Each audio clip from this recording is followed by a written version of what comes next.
പണി കിട്ടി മോനെ. Jose theatre full. ദിലീപിന്റെ ബബ്ബ മിക്കതും പപ്പയോ. അന്നേ ഞാൻ പറഞ്ഞല്ലേ ഓൺലൈൻ ബുക്ക് ചെയ്യാന്ന്. അപ്പൊ നീയല്ലേ പറഞ്ഞ തിരക്കൊന്നും ഉണ്ടാവില്ലാന്ന്. ഇതിപ്പോ തൃശ്ശൂരാറ് മുഴുവൻ ആ തിയേറ്ററിലാണല്ലോ. സാരില്ല, നമുക്ക് നേരെ ഇടാം. അവിടെ കിട്ടും മോനെ.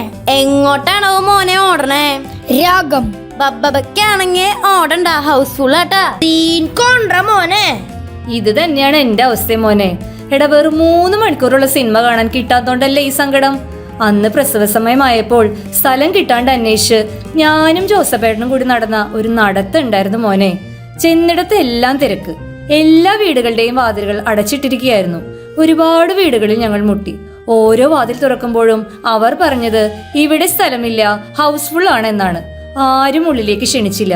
ലോകത്തിന്റെ രക്ഷകൻ ജനിക്കാൻ പോകുമ്പോഴും ആളുകൾക്ക് സ്വന്തം തിരക്കായിരുന്നു വലുത്.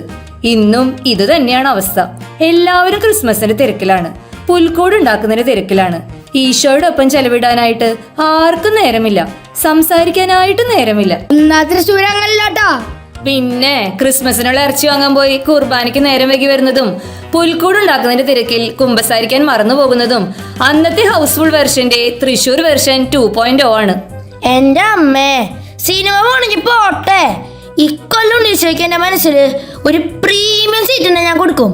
ഫുൾ സ്പേസ് ഉണ്ണീശോയ്ക്ക്. എന്റെ പിള്ളേര് പവറായല്ലോ. എങ്കിൽ പിന്നെ അമ്മയോടൊപ്പം ചേർന്ന് ഇന്നത്തെ സുഹൃത്തുക്കം പറഞ്ഞാലോ? എന്റെ ഉണ്ണീശോയെ, എന്റെ ഉണ്ണീശോയെ, എന്റെ മനസ്സാകുന്ന പുൽക്കൂട്ടിൽ അങ്ങ് വന്ന് വസിക്കണമേ. അങ്ങ് വന്ന് വസിക്കണമേ. അപ്പോ മിന്നിക്കല്ലേ? മിന്നിക്കും.